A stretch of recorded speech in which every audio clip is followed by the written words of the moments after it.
आप जिस किसी स्त्री या फिर पुरुष से प्यार करते हैं उसको अपने बाहों में भरना चाहते हैं, लेकिन वो कहीं दूर रहता हो, आपसे मिलना नहीं चाहता हो, आप उसके प्यार में बेचैन हैं, चाहे वो आपकी पत्नी ही क्यों ना हो या आपका पति जो कहीं दूर रहकर आपसे बात नहीं करना चाहता हो, आपकी बातें नहीं मानता हो, तो आप अपने घर बैठे उन्हें अपने वश में कर सकते हैं भक्तों। क्योंकि आज मैं आप लोगों के बीच बहुत ही प्रभावशाली वशीकरण प्रस्तुत करने जा रहा हूँ। आप अगर किसी स्त्री को अपने वश में करना चाहते हैं तो इस वशीकरण को घर बैठे करके देख लें भक्तों।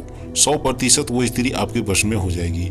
ये वशीकरण एक व्यक्ति के द्वारा करके देख लेने के बाद ही आप लोगों के बीच प्रस्तुत किया जा रहा है। आइए सुनाता हूँ उस व्यक्ति की कहानी जिसने घर बैठे इस वशीकरण को करके मकान मालकिन को अपने वश में करके अपना भूख मिटा लिया। बहुत ही अद्भुत कहानी है उस व्यक्ति की। वीडियो को ध्यान से देखें भक्तों, क्योंकि इस पूरी कहानी को सुनने के बाद ही इस वशीकरण को करने की पूरी विधि और सावधानियां आपको समझ में आएगी। दोपहर 12 बजे चिलचिलाती धूप में मैं यजमान के यहाँ से लौट रहा था। गर्मी का मौसम था। ज्यादा धूप होने की वजह से मैं एक पेड़ के नीचे आराम करने लगा। थोड़ी देर में वहाँ पर एक युवक भी आकर आराम करने लगा। अचानक मेरे से वो लड़का पूछ दिया, क्या आप ब्राह्मण है? वो लड़का पढ़ा लिखा लग रहा था। मेरे वेशभूषा से उसे अनुभव हो रहा था कि मैं ब्राह्मण हूँ। मैं बोला, जी हाँ मैं ब्राह्मण हूँ। लड़का बोला, बाबा जी आप मेरी मदद करेंगे? मैं बोला, क्यों नहीं, करने लायक रहेगा तो जरूर करूँगा।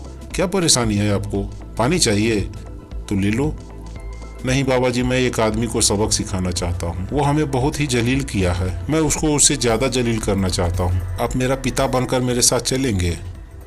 उसकी ये बातें सुनकर मेरा दिमाग सन्न रह गया। मैं सोचने लगा कि लोग मेरे पास टोना टोटका पूजा पाठ कराने आते हैं, लेकिन आज ये लड़का हमें अपना बाप बनाने का ऑफर पेश कर रहा है। मैं बोला, तेरा पिता बनकर भला मैं किधर जाऊंगा? उतने में उस लड़के की आंखों से आंसू निकलने लगे। मैं बोला, आखिर बात क्या है भाई, पूरी बताओ।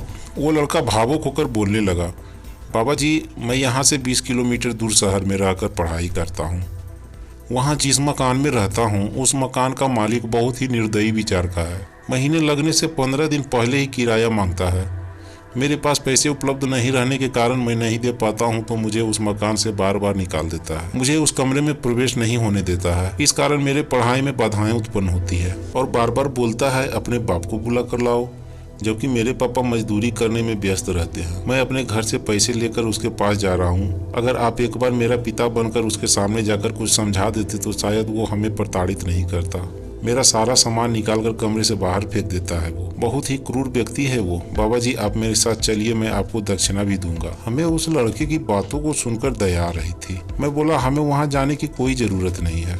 तुमको जो बताते हैं उसको तुम अपने कमरे में चुपचाप बैठकर एक बार कर देना, वो तेरे वश में हो जाएगा। तुम जो कहोगे वह वैसा ही करेगा।